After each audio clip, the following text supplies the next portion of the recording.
Rich Catania's got a dry, hacking cough. It started right after Sandy ripped through his family's home in Lavallette, leaving behind a layer of mold, mildew, and filth. They started cleaning. It was pretty gruesome.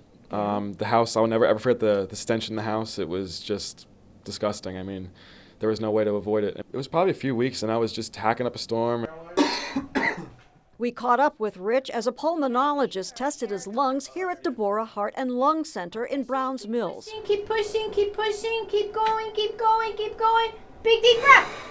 Deborah's screening Sandy storm victims for free, looking for complaints like shortness of breath or what doctors call the Sandy cough, mostly affecting people who already have asthma or allergies.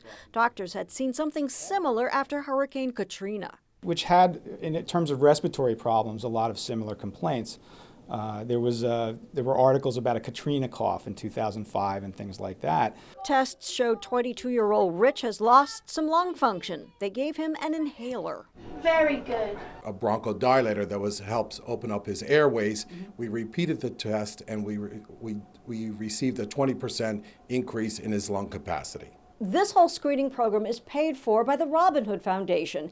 They gave Deborah a $625,000 grant. So far, they've screened about 500 people, and they say they're seeing a trend. It seems as we get closer to the effective areas, we're seeing a big increase of people that are having either breathing or health issues. In Toms River, about 30% of people screened were advised to see a doctor. Deborah's trying to schedule more screening events in hard-hit areas. That's our biggest problem right now, is finding the locations to host these events.